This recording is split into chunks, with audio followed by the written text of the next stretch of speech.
सबसे पहले महाराष्ट्र का रुख करेंगे। महाराष्ट्र कैडर की ट्रेनी आईएएस पूजा खेड़कर लगातार खबरों में बनी हुई है और इस वक्त खबर ये मिल रही है पद की हनक की वजह से पूजा पर कई आरोप लगे और एक वीडियो इस बीच सामने आया है, उनकी मां का है जो सरेआम हाथ में पिस्तौल लेकर धमकाती हुई नजर आ रही हैं।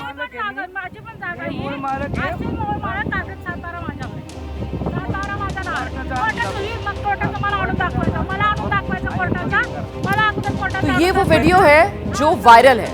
ये आईएएस पूजा खेड़कर की मां है, इन्हीं का ये वीडियो है। गौर से देखिए, इनके हाथ में छोटी सी पिस्तौल है और पिस्तौल लेकर बाकायदा धमकाती हुई ये नजर आ रही हैं। इस वीडियो में किसी शख्स के साथ इनकी बहसबाजी, जमीन हथियाने के लिए ये धमकाने का मामला, इस तरीके के आरोप लग रहे हैं। पुणे की मुल्शी तहसील का ये वीडियो बताया जा रहा है। तो एक तरफ तो बेटी जो पहले ही पद की हनक को लेकर विवादों में घिरी हुई है और अब मां, उनका ये वीडियो सामने आया है, हाथ में पिस्तौल लेकर धमकाती हुई नजर आ रही हैं। ये मामला जमीन हथियाने से जुड़ा हुआ बताया जा रहा है। आप देखिए किस तरीके से पुणे की मुल्शी तहसील का ये वीडियो जो बताया जा रहा है और यहाँ पर किसी खाली जमीन पर खड़ी हुई हैं। ये आईएएस पूजा खेड़कर की मां है, उन्हीं का ये वीडियो है जो वायरल हो रहा है और इनके हाथ में बाकायदा पिस्तौल नजर आ रही है। पिस्तौल लेकर धमकाती हुई इस शख्स को नजर आ रही हैं आईएएस पूजा खेड़कर की मां। सीधे आपको लेकर चलते हैं, हमारे साथ हमारे सहयोगी मृत्युंजय इस वक्त मौजूद है। मृत्युंजय, ये जो वीडियो वायरल हो रहा है अब आईएएस पूजा खेड़कर की मां का, ये वीडियो कब का बताया जा रहा है और किस तरीके से अब ये वीडियो सुर्खियों में आया है? इस वीडियो में जो कुछ हो रहा है उसको लेकर क्या जानकारी मिली? जी रोमाना, देखिए ये जो वीडियो है ये 2 महीने पुराना वीडियो है और इस वीडियो में हम देख रहे हैं कि आईएएस अधिकारी पूजा खेड़कर की मां है मनोरमा खेड़कर। ये पुणे में मुल्शी जो तहसील है वहां पर 25 एकड़ की जमीन है। वो जमीन पूजा खेड़कर के नाम पर है। उसकी power of attorney Manorama Khedkar यानी उसकी मां का नाम पे है। आरोप ये है कि ये अपनी जमीन के साथ साथ जो आसपास के किसानों की जमीन है वो जमीनें भी हथियाना चाहती थी और इसी उद्देश्य से यहाँ पर गई थी। लेकिन जब स्थानीय किसानों ने वहाँ पे विरोध किया तो इन्होंने पिस्तौल निकाल लिया और पिस्तौल निकालकर धमकी देने लगी। और हम जैसा कि बातों में सुन पा रहे हैं, कह रही हैं कि इसका 7/12 यानी जो जमीन के कागज हैं वो मेरे नाम पर है और कोर्ट में मैं भी देख लूंगी, इस प्रकार के वक्तव्य सुनाई दे रहे हैं। पूजा खेड़कर की मां है मनोरमा खेड़कर। पूजा के पिता भी आईएएस अधिकारी रह चुके हैं। आरोप ये भी है कि उन्होंने अभूत संपत्ति बनाई है, जिसमें से ये भी है कि थाने पुणे जिले के मुल्शी तहसील के अंतर्गत ये जमीन भी खरीदी गई है और जब ये जमीन पर गई थी अपने आसपास की जमीन पर कब्जा करने, तो इस प्रकार का मामला सामने आया था। ये वीडियो अब सामने इसलिए आया है क्योंकि तब स्थानीय किसानों ने पुलिस में शिकायत दी थी लेकिन उनकी शिकायत ली नहीं गई। आरोप ये लगा कि दबाव के चलते ये पुलिस में शिकायत दर्ज नहीं हो पाई थी और किसानों को घर लौटना पड़ा था। लेकिन अब जब पूजा खेड़कर सुर्खियों में आई है तो एक बार फिर से ये मामला उजागर हुआ है और किसानों का ये जो वीडियो है ये वीडियो फिर से पुणे में और अन्य जगहों पर सामने आया है। तो ये आरोप लग रहा है कि पूजा खेड़कर और न केवल वो, उनकी मां का भी ऐसा ही व्यवहार देखने को मिला है और ये हथियार लेकर, पिस्तौल लेकर गरीब किसानों को धमकाते हुए नजर आ रही है। बिल्कुल, और ये जो पूरा वीडियो है, इस वीडियो को देखकर मुझे बहुत हैरानी हो रही है मृत्युंजय। मतलब ये मनोरमा खेड़कर जो है, इनकी दादागिरी देखिए। मतलब पीछे इनकी बड़ी सी काले रंग की गाड़ी खड़ी हुई नजर आ रही है और इनके पीछे जो है वो महिला सुरक्षा गार्ड्स भी नजर आ रही हैं जो इनके साथ हैं और इनके साथ कुछ और लोग नजर आ रहे हैं और सामने एक बेबस किसान है जिसको हाथ में पिस्तौल लेकर ये धमकाती हुई नजर आ रही है। तो यहाँ इस इलाके के लोग क्या बताते हैं? इस तरीके का दबदबा ये पूरा परिवार यहाँ पर बनाने की कोशिश करता है क्या? बिल्कुल, ये स्थानीय किसानों का आरोप है कि इनका रसूख है, दबा है, क्योंकि ये पूजा खेड़कर का भी आईएएस अधिकारी हैं। ये पूरा परिवार काफी दबंगई से रहता है। आपने गाड़ी पर नजर डाली, जरा गाड़ी के नंबर प्लेट पर भी नजर डाल दीजिएगा। 5000 का उनके गाड़ी का नंबर रहता है और वो पूरा रसूख करता है। और इसीलिए किसानों का आरोप है कि हमारी शिकायतें नहीं सुनी जाती हैं, पुलिस में हम जाते हैं तो पुलिस हमें ही धमका देते हैं या हमें लौटा देते हैं। इस प्रकार के आरोप भी किसान अब लगा रहे हैं। बात कोर्ट में ले जाने की हो रही है। जो मैं वक्तव्य सुन पा रहा हूँ इस वीडियो में, मनोरमा खेड़कर कह रही है कि मेरे पास में जमीन की कागज है और मुझे मत दिखाओ, मुझे उंगली दिखाकर बात मत करो, मुझे नीची आवाज में बात करो, इस प्रकार के स्वर सुनाई दे रहे हैं। और कोर्ट में जाने की बात करें, तुम किसानों को करिए कि जाकर कोर्ट में कागज दिखाओ, मुझे नहीं, इस प्रकार की बातें सामने आ रही है। तो कहीं ना कहीं किसानों का क्या आरोप है कि हमें दबा कर रखा गया, लेकिन अब चूंकि पूजा खेड़कर का मामला सुर्खियों में है तो ये घटनाक्रम भी सामने आया है। और निश्चित तौर पर आपने उनके रसूख की बात की तो वो दिखता भी है। अब 6 अधिकारी इर्द गिर्द घूम रहे हैं, उनकी गाड़ी का वीवीआईपी नंबर नजर आता है, रसूख तो है ही, और वो गरीब किसान असहाय है। लेकिन असहाय इसलिए भी है कि उनकी कोई सुनने वाला नहीं है। पुलिस के पास जाते हैं तो पुलिस उनकी शिकायत लेती नहीं है। लेकिन अब देखिए ना किस तरीके से आईएएस बेटी पूजा खेड़कर जब विवादों में आई तो यहाँ पर मां का भी हिसाब होकर रहेगा। ये वायरल वीडियो जो है, अब देखिए इसी के आधार पर यकीनन यहाँ पर कार्रवाई तो होना तय नजर आ रही है मनोरमा खेड़कर के खिलाफ भी, क्योंकि किसान से कह रही है मुझे उंगली मत दिखाओ और अपने हाथ में पिस्तौल जिसको लेकर सामने खड़े बेबस किसान को धमकाती हुई, अपना रसूख दिखाती हुई नजर आ रही है आईएएस पूजा खेड़कर की मां मनोरमा खेड़कर। हम आगे बढ़ेंगे और अब बात कर लेते हैं बाढ़ बारिश की आफत से जूझ रहे देश की।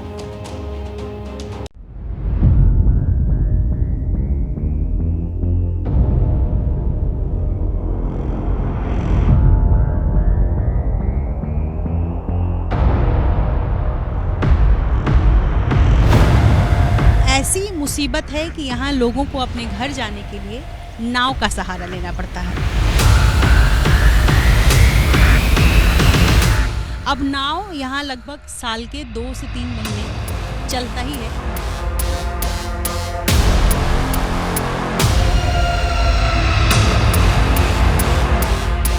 छत नहीं है और सिर्फ एक टेम्परेरी किसी तरीके से टीन का शेड डाल करके लोग अपना काम चला रहे हैं।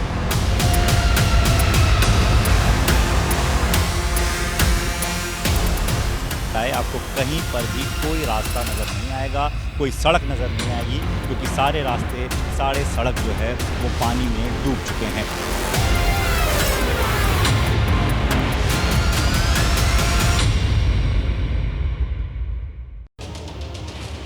तो जुलाई का महीना है और जोरदार जल प्रहार हो रहा है, आसमान गरज रहा है, बादल बरस रहे हैं, नदियों में उफान से मुश्किल में है जहां बारिश का पानी तबाही मचाए हुए है। तस्वीरें मैं आपको दिखाती हूं, जो नदी किनारे देखिए किस तरीके से कटाव जमीन का नजर आ रहा है। नदियां जो हैं वो किनारे की जमीन तोड़कर बहती हुई नजर आ रही हैं। बड़े बड़े पहाड़ जो हैं वो इस मौसम में दरक रहे हैं। नदियों पर बने डैम ओवरफ्लो हो रहे हैं। रास्तों पर सैलाब का बसेरा, घरों के भीतर तक पानी का राज, हर तरफ पानी ही पानी, और जिंदगी इस पानी के जद में आकर अब सिसक रही। ये तस्वीरें देख रहे हैं आप, इन तस्वीरों को देखिए और समझिए किस तरह आसमान से आफत बरस रही है। मैदानी इलाके सैलाब से बेहाल, पहाड़ी इलाकों में तो खतरा और ज्यादा है, डबल डेंजर। एक ओर उफनती नदियां, दूसरी ओर लैंडस्लाइड, भूस्खलन का डर, जिसकी तस्वीरें लगातार सामने आ भी रही। तो बारिश और बाढ़ ने देश के कोने कोने में हाहाकार मचा रखा है। और अब इस वक्त की बड़ी खबर, ब्रेकिंग न्यूज आपको बताने जा रहे हैं। आज भी देश में कई राज्यों में भारी बारिश को लेकर अलर्ट जारी किया गया है। उत्तराखंड में बारिश का ऑरेंज अलर्ट जारी है, बिहार में बारिश का ऑरेंज अलर्ट है आज। इतना ही नहीं, पश्चिमी उत्तर प्रदेश की अगर बात की जाए तो इस हिस्से में बारिश का येलो अलर्ट है। पूर्वी उत्तर प्रदेश में आज भी जोरदार बारिश होना तय, ऑरेंज अलर्ट बारिश का। हिमाचल प्रदेश, पंजाब, हरियाणा में बारिश का येलो अलर्ट, और महाराष्ट्र में भी जोरदार होगी बारिश, ऑरेंज अलर्ट बारिश का। उत्तराखंड, पहाड़ी राज्य में भी बारिश का ऑरेंज अलर्ट है। बिहार में बारिश का ऑरेंज अलर्ट है। तो ये अलग अलग राज्य, और यहां पर देखिए कैसे आज भी मेघ बरसेंगे, मुश्किल बढ़ाएंगे। सीधे आपको लेकर चलते हैं, हमारे साथ हमारे तमाम सहयोगी इस वक्त मौजूद हैं। परिचय आपका करा देते हैं, कौन कहां से बना हुआ है हमारे साथ। आप शशांक को देख रहे हैं, बिहार के मुजफ्फरपुर से इस वक्त हमारे साथ मौजूद। उत्तर प्रदेश के मुरादाबाद से दिव्यांकर तिवारी हमारे साथ हैं, और अजातिका दिल्ली से इस वक्त हमारे साथ मौजूद है। बिहार आपको सबसे पहले लेकर चलेंगे, मुजफ्फरपुर जो बाढ़ से बेहाल है, अभी की क्या तस्वीर है। शशांक, मुजफ्फरपुर के हालात बताइए। देखिए, तेज बारिश और नेपाल से पानी छोड़े जाने के बाद से मुजफ्फरपुर में गंडक नदी के जलस्तर में वृद्धि हुई है। निचले इलाकों में बाढ़ का खतरा मंडरा रहा है। मैं अखाड़ा घाट पुल के पास हूँ। कैमरा पर्सन विशाल आपको तस्वीरें दिखा रहे हैं। इस इलाके में लगभग 250 से अधिक परिवार रहते हैं। स्थानीय लोग डरे हुए हैं और जलस्तर इसी तरह से बढ़ता रहा तो लोग मकान खाली कर ऊंचे स्थानों पर पलायन कर जाएंगे। और मैं आपको बता दूं कि साल में 3 महीने ये लोग बाहर ही रहते हैं जब इस तरह का मौसम आता है। तो हम यहाँ के लोगों से भी बात करेंगे। देखिए, जलस्तर में वृद्धि हुई है और स्थिति यही रही तो अब पानी जो है सीधा घरों में घुसेगा। हमारे साथ लोग हैं। ये बताइए, हर साल ये स्थिति होती है यहाँ पे? जी, हर साल होती है। क्या परेशानी हो रही है? कोई चीज़ का साधन नहीं रहता है सर। हम लोग रोड में 3 महीना तक ले खाने बाहर, पानी बाहर, सब बाहर मोहताज रहते हैं। जी, प्रशासन से कोई मदद मिलता है? कोई मदद नहीं मिलता है। इस तरह से जलस्तर में वृद्धि हो रही है, इससे तो आपके घरों में पानी अब घुस जाएगा। जी हाँ, और कोई टाइम नहीं है घुसने में। इसमें ये विशाल से कहेंगे थोड़ा नदी की तरफ कैमरा दिखाएं। ये बताइए, ये पाया तक ही पहले पानी था? पाया तक था पानी। वहाँ पूरा घिरनी डूब जाता है, समझे। अभी यही 5 दिन 6 दिन से पानी बढ़ना शुरू हुआ है। देखिए 5-6 दिन में तो आपकी समस्या और बढ़ सकती है। नेपाल में लगातार बारिश हो रही है। हाँ, कोई ठीक ना, रात बिहार भोर भिनसर कखनी हेल देते। अच्छा, यहाँ से पलायन करके कहाँ जाती हैं आप? रोड पर हाँ, रोड पर रहते हैं, पन्नी उन्नी टांग उंग के, बाल बच्चा लेके। प्रशासन से कोई मदद मिलता है? कुछ नहीं, कुछ नहीं। यहाँ तो लोग जुगाड़ की नाव का भी सहारा लेते हैं आने जाने के। ना, कुछ नहीं, कुछ नहीं। इतना आ जाएगा ना तब एजेंट से निकल जाएंगे। खाने पीने की व्यवस्था की जाती है? ना, कुछो ना, कुछो ना। हम लोग साल में कितने महीने आप लोग को पलायन करना पड़ता है? साल में 3 महीना। 3 महीना। जी, 3 महीना। तो देखिए, जो यहाँ पे स्थानीय लोग हैं परेशान हैं, डरे सहमे हुए हैं और बाढ़ का खतरा जो है वो निचले इलाकों में मंडरा रहा है। जी रुमाना, बिल्कुल रहिए मेरे साथ। मैं लौटूंगी आपके पास। जरा उत्तर प्रदेश का हाल जानते हैं। मुरादाबाद से दिव्यांकर इस वक्त हमारे साथ मौजूद हैं। दिव्यांकर, मुरादाबाद में क्या स्थिति बनी हुई है? बिल्कुल रुमाना, देखिए मैं अमरोहा और मुरादाबाद के ठीक बीच वाली जगह पर मौजूद हूँ। मेरे ठीक पीछे आप देख पाएंगे ये राष्ट्रीय राजमार्ग है, नेशनल हाईवे है। और नेशनल हाईवे की क्या तस्वीर है वो आप देखिए। राष्ट्रीय राजमार्ग पर, हाईवे पर, नेशनल हाईवे पर पानी भर गया है, जिसके बाद जो गाड़ियाँ हैं वो इसी तरह बमुश्किल बाहर निकल रही हैं। आमतौर पर देखा जाता है जो राष्ट्रीय राजमार्ग होता है उस पर गाड़ियों की रफ्तार 80 से 100 किलोमीटर प्रति घंटे की रफ्तार से होती है, लेकिन किस तरह से गाड़ियां बमुश्किल निकल रही हैं। पानी लबालब यहाँ पर भरा हुआ है और इसके साथ साथ जो सर्विस लेन है वहाँ पर भी पानी भरा हुआ है। कुछ यहाँ पर स्थानीय लोग हैं, उनसे हम बात करेंगे और जानना चाहेंगे कि ये परेशानी कब से रहती है। क्या नाम है आपका? मेरा नाम मोहम्मद आकिब है सर। ये परेशानी हर साल मतलब जून जुलाई के महीने में होती है अधिकतर, क्योंकि यहाँ पे बरसात का पानी ज़्यादातर इकट्ठा हो जाता है। ये नाले बनाए गए हैं पर इनमें पानी निकलने का निकास नहीं है। जो इतना पानी इसमें आ गया वो तो ठीक है, बाकी इसके रोड के ऊपर ही रहता है पानी। आप लोग प्रशासन की या फिर किसी को शिकायत नहीं करते क्या? अब सर करी होगी जिन लोग बड़े लोगों ने गांव के। अब इस पे ये प्रशासन ने पता नहीं मतलब रोड दिया नहीं दिया। वैसे तो इस पे ज़्यादा दिक्कत होती है आप सबको, और रोज़ आप लोग को आना जाना रहता है इधर, तो फिर क्या? हाँ सर, मतलब कहीं पे जाना होता है, रोड क्रॉस करते हैं तो पानी मिलता है। अगर हम कोई मतलब एक्सीडेंट भी होते रहते हैं, कोई गिरता भी है, चोट भी लगती है। हाँ, ये एक्सीडेंट बरसात के मौसम में अधिकतर होते हैं। अभी 1-2 दिन पहले भी हुआ था, स्कॉर्पियो लगी थी स्कूटरी में, तो वो मतलब वो भी स्पीड के साथ ही। क्या कह रहे हैं आप? डिवाइडर पर चढ़ गए थे।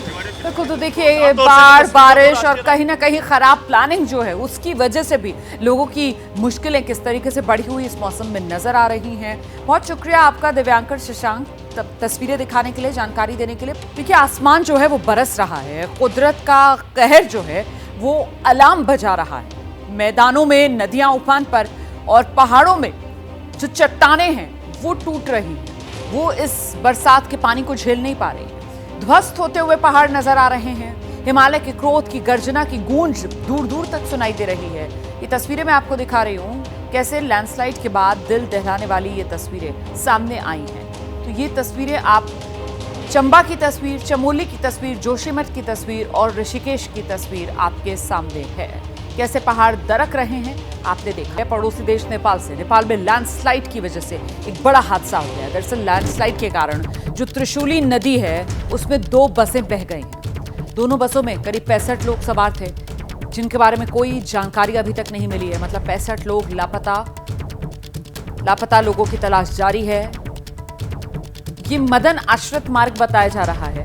मदन आश्रित मार्ग पर ये दोनों बसें जा रही थी जिस समय लैंडस्लाइड हुआ, और ये लैंडस्लाइड का मलबा जो है वो इन दोनों बसों को बहाकर त्रिशूली नदी में ले गया।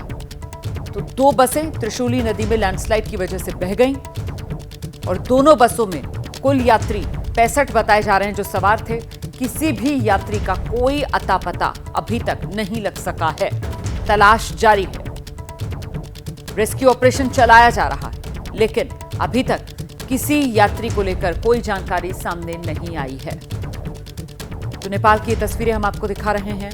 नेपाल में लैंडस्लाइड की वजह से ये हादसा हुआ है।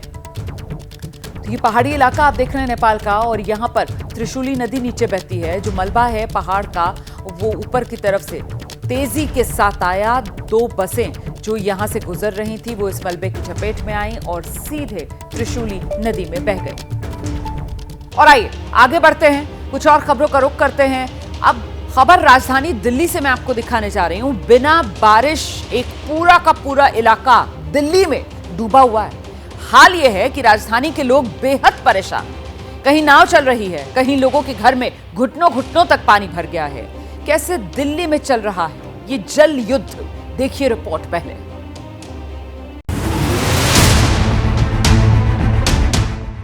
दिल्ली देश की राजधानी, सामने है वही पुरानी कहानी।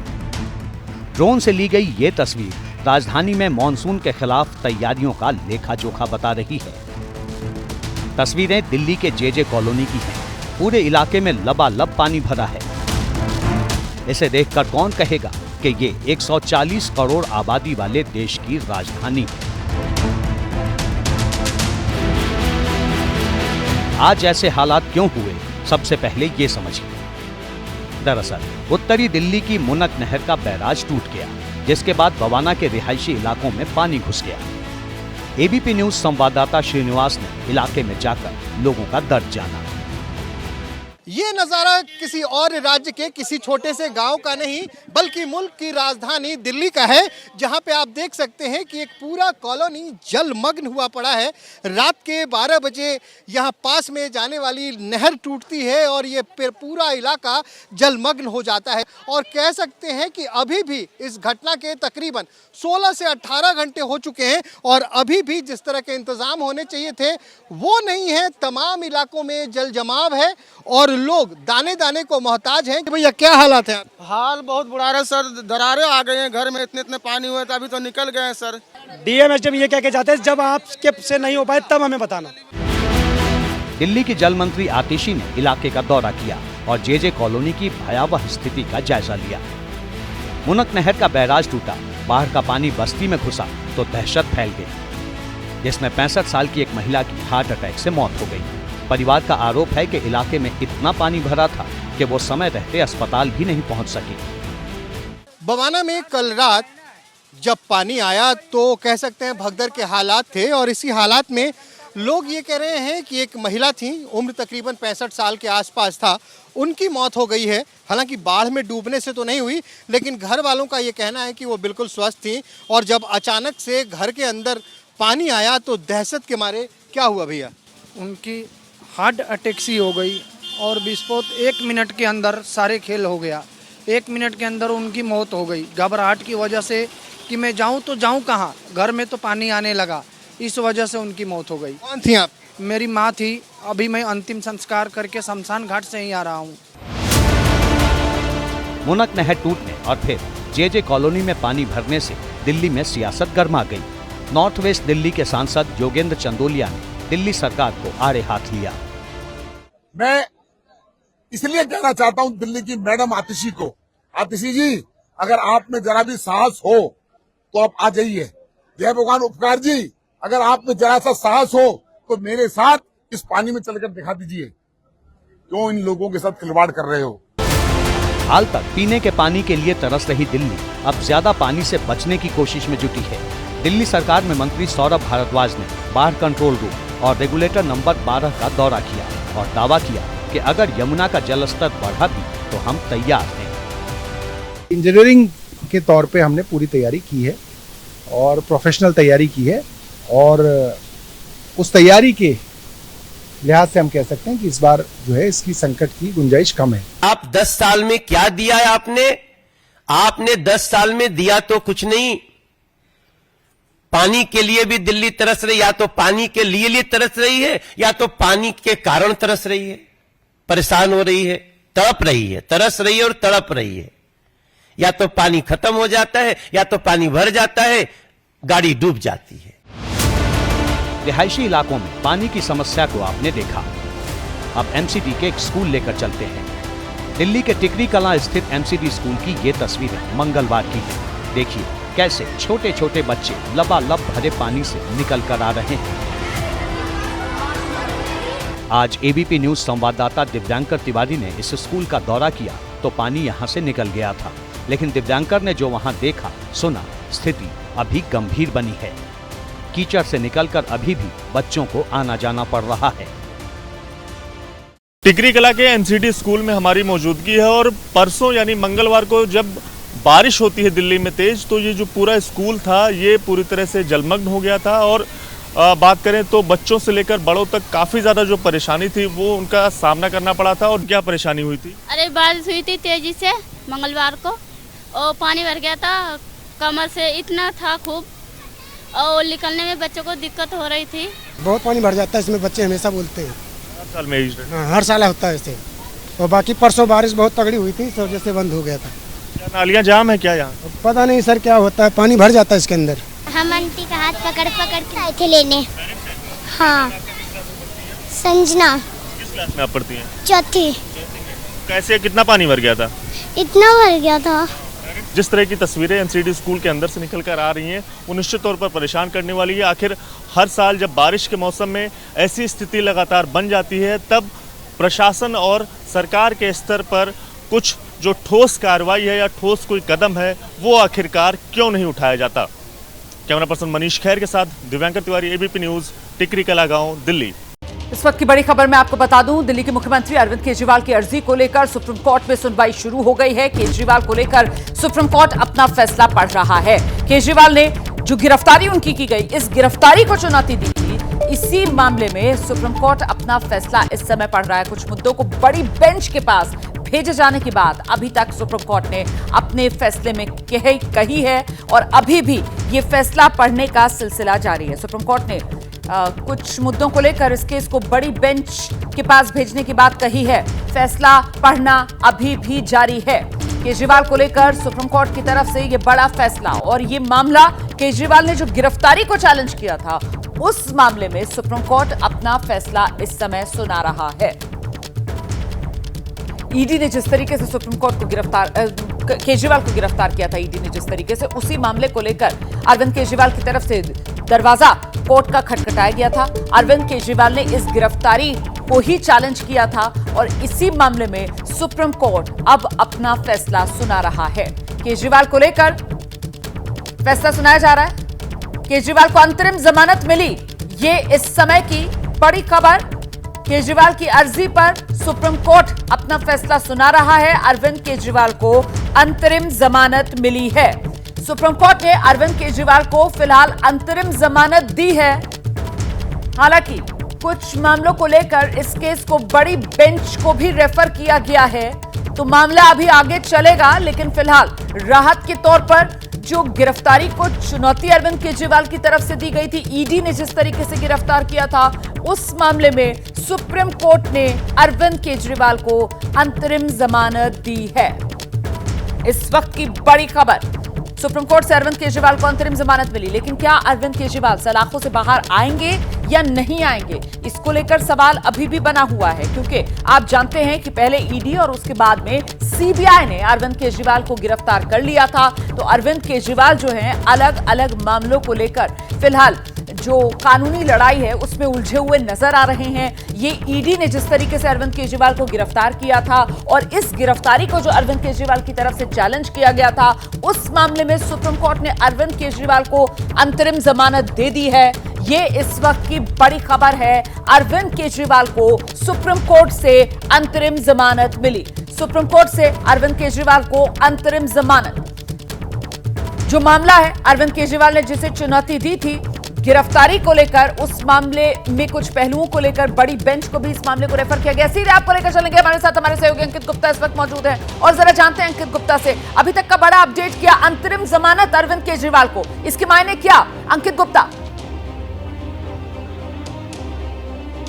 रोमाना, ये जो अंतरिम जमानत तो मिली है, लेकिन अरविंद केजरीवाल को ईडी के मामले में ये एक अंतरिम राहत जरूर कह सकते हैं, लेकिन अभी भी वो जेल से बाहर नहीं आ रहे, ये भी बताना जरूरी है। क्यों? क्योंकि वो सीबीआई के मामले में अभी भी जो है हिरासत में है। लेकिन सुप्रीम कोर्ट में जो उन्होंने याचिका दायर की थी उसमें ये कहा था कि ईडी की जो उन्होंने गिरफ्तारी को जो चैलेंज किया था उस मामले को लेकर के यहाँ पर सुप्रीम कोर्ट आए थे। उनका ये कहना था कि ईडी ने गलत तरीके से गिरफ्तार किया, वो जांच में सहयोग करने को तैयार थे, वो प्रदेश के मुख्यमंत्री हैं, वो कहीं भाग नहीं रहे, तमाम दलीलें दी गई थी, जिस पर सुप्रीम कोर्ट ने ये अंतरिम जमानत दी है। हालांकि कई सारे ऐसे पहलू हैं जिस पर अभी विचार करने की जरूरत है, लिहाजा सुप्रीम कोर्ट ने इस मामले को बड़ी बेंच के पास रेफर कर दिया, यानी कि बड़ी बेंच के पास भेज दिया है। लेकिन जब तक बड़ी बेंच इस मामले पर सुनवाई करेगी तब तक अरविंद केजरीवाल को जेल में नहीं रखना चाहिए, ये कोर्ट ने अपनी टिप्पणी की और उसी आधार पर अंतरिम जमानत दी है।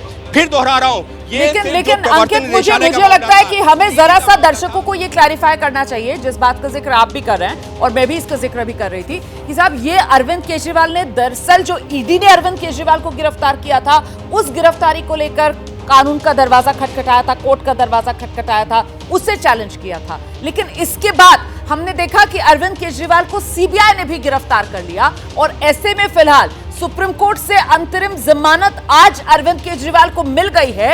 लेकिन क्योंकि अरविंद केजरीवाल सीबीआई की गिरफ्तारी में भी हैं, इसलिए फिलहाल सलाखों से बाहर नहीं आएंगे अभी अरविंद केजरीवाल। ये स्थिति बिल्कुल साफ है अंकित गुप्ता। जी बिल्कुल, ये स्थिति साफ है, लेकिन रोमाना अब क्या महत्वपूर्ण है? अब महत्वपूर्ण है सीबीआई की जो गिरफ्तारी को उन्होंने हाई कोर्ट में चुनौती दी हुई है, क्योंकि यहाँ सुप्रीम कोर्ट में जो मामला था ईडी की जो गिरफ्तारी को चुनौती देने का, क्योंकि हाई कोर्ट से राहत नहीं मिली थी, लेकिन अब सीबीआई की गिरफ्तारी को भी उन्होंने हाई कोर्ट में चुनौती दी हुई है। ऐसे में अब हाई कोर्ट का क्या रुख होता है उस याचिका पर? अगर हम एक हाइपोथेटिकल सिचुएशन की बात कर रहे हैं, अगर जो है हाई कोर्ट को ये लगता है कि हाँ सीबीआई द्वारा जो गिरफ्तारी की गई है वो ठीक नहीं है और सुप्रीम कोर्ट के इस आदेश को देखते हुए अगर जो है हाई कोर्ट कोई फैसला लेती है, तब अरविंद केजरीवाल के लिए, और वो फैसला अरविंद केजरीवाल के पक्ष में होता है, तब अरविंद केजरीवाल की बाहर निकलने की उम्मीदें बढ़ जाएंगी या रास्ता खुल जाएगा। लेकिन जब तक अभी वो ये जो सीबीआई की हिरासत में है, तब तक जब तक उनको उस मामले में जो जमानत नहीं मिलती है तब तक उनको जेल के भीतर ही रहना पड़ेगा। लेकिन निश्चित तौर पर ये जो आज का आदेश है वो अरविंद केजरीवाल के लिए एक अंतरिम राहत इस तरह से लेकर के आया है कि अब ये जो आज out the section 19 interpretation etc, the matter has been referred to the larger bench. I want to know Hindi, आज सुप्रीम कोर्ट ने एंट्री बेल केजरीवाल को दिया है और बेल देने के बाद जो मैटर लार्जर बेंच को रिफर किया गया, उसके बारे में बता दीजिए सुप्रीम कोर्ट ने क्या क्या बोला। सुप्रीम कोर्ट ने आज अरविंद केजरीवाल जी को अंतरिम जमानत दी है और ये कहा है कि उनको जो है इस मैटर में अंतरिम जमानत दी जाती है और जो इशू है सेक्शन 19 का और नीड फॉर अरेस्ट का, उसको जो है रेफर किया गया है लार्जर बेंच में। अभी सीबीआई केस में भी केजरीवाल अंदर जेल में है, तो क्या ये एंट्री बेल जो मिला तो अभी सीबीआई केजरीवाल जी अभी जेल में रहेंगे कि बाहर आ सकते हैं? क्या केजरीवाल जी अभी कस्टडी में रहेंगे क्योंकि सीबीआई की बेल अभी पेंडिंग है। The CBI bail is still pending, so until or unless he was granted bail in that, he will remain in custody till that time. This is a victory. This is a great judgment, and it is a very historical judgment.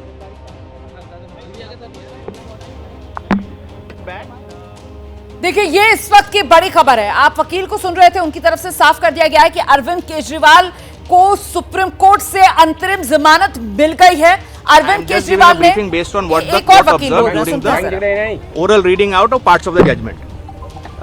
The court has examined aspects of section 19 of requirement of arrest under the PMLA. There were certain legal issues which arose from that, which especially in the context of whether there is a requirement of necessity of arrest in addition to the requirement of section 19 which are stipulated in that section. Those aspects the court has referred to a larger bench, and that outcome we'll have to await. However, in the interim, the court has observed that Mr. Kejriwal has already undergone substantial amount of incarceration and therefore directed his immediate release in the Enforcement Directorate case. And therefore, insofar as his arrest under Enforcement Directorate is concerned, it has been directed that he should be immediately released. Now that obviously in normal circumstances would have meant that he would be released from jail immediately. However, after the trial court had granted, the vacation bench of the trial court had granted him bail, the CBI had also arrested him. Therefore, he's also been arrested by CBI in a separate, although connected case, but that's technically a separate case. Mr. Kejriwal has initiated proceedings against that also, that is pending and coming before High Court on 17th. So depending on the outcome of the CBI case, his actual release from jail will depend on that. But insofar as ED is concerned, he is no more required to be in custody as per the Supreme Court order in the ED matter. Now, and insofar as Hindi, Mr. Vivek Jain. देखिए supreme court में हमारी याचिका के अंदर 2 ground.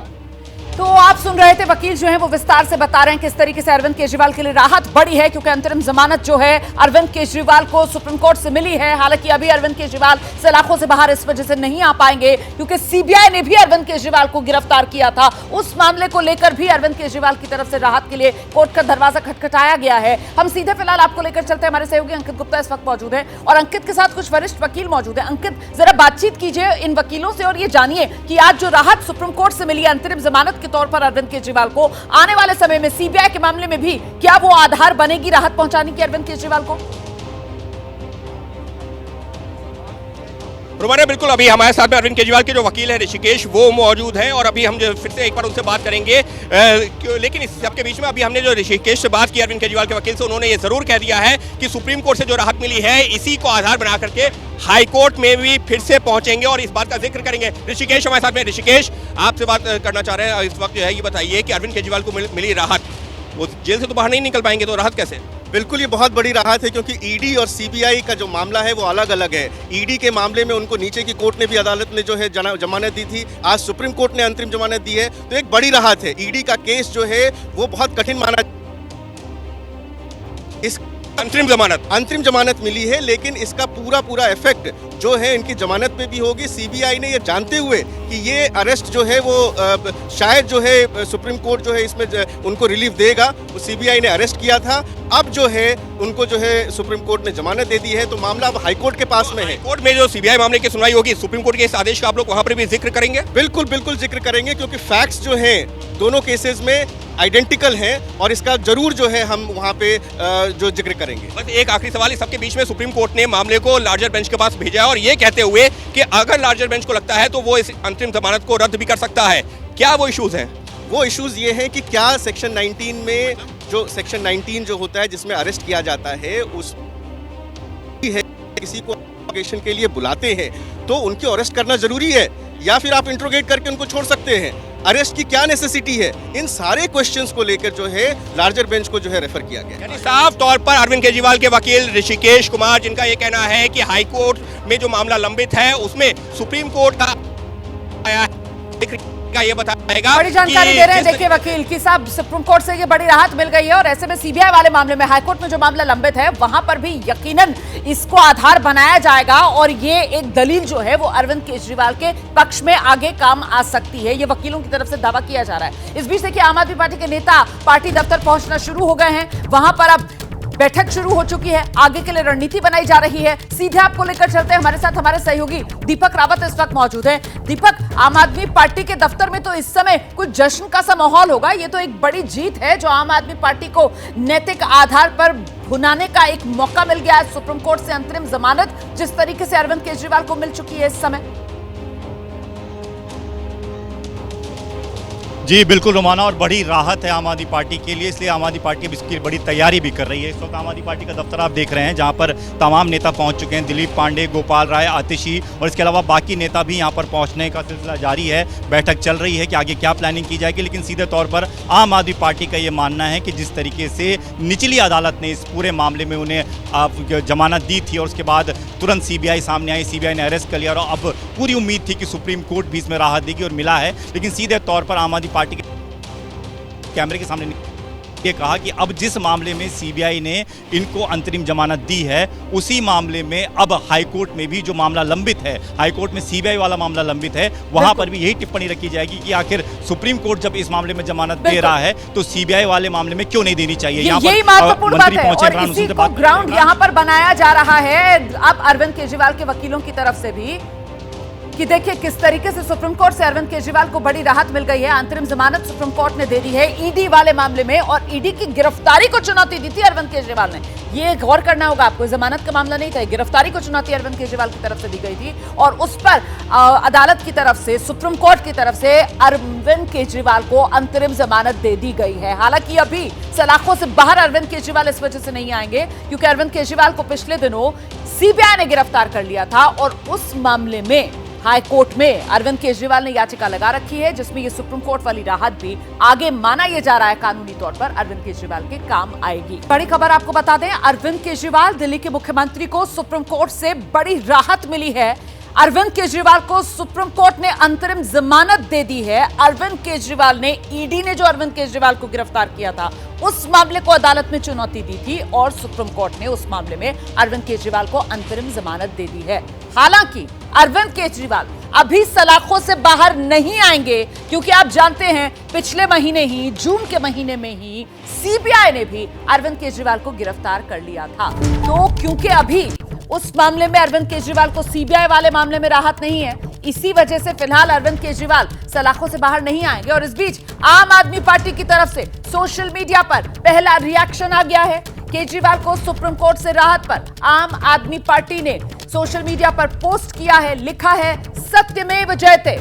अपनी बड़ी नैतिक जीत आम आदमी पार्टी करार दे रही है। अरविंद केजरीवाल को सुप्रीम कोर्ट से जो अंतरिम जमानत मिली है, इसे बड़ी राहत अरविंद केजरीवाल के लिए इस रूप में माना जा रहा है कि अरविंद केजरीवाल और उनकी पार्टी आम आदमी पार्टी पहले दिन से ये कह रहे थे कि साहब ये जो ईडी ने गिरफ्तारी की है, ये गिरफ्तारी ही गलत है और इसी को लेकर कोर्ट में चैलेंज किया था अरविंद केजरीवाल ने और इसी मामले में सुप्रीम कोर्ट ने अरविंद केजरीवाल को बड़ी राहत दी, अंतरिम जमानत दे दी है। हालांकि इस मामले में कुछ बिंदु ऐसे हैं जिसे और क्लैरिफिकेशन के लिए बड़ी बेंच को भी रेफर कर दिया है। और फिर दोहरा दूं, भले ही सुप्रीम कोर्ट से अरविंद केजरीवाल को फिलहाल अंतरिम जमानत मिल गई हो, लेकिन अभी सलाखों के पीछे ही रहेंगे अरविंद केजरीवाल क्योंकि सीबीआई की गिरफ्तारी भी हुई है और उस मामले में अरविंद केजरीवाल को अभी कोर्ट से कोई राहत फिलहाल नहीं मिली है।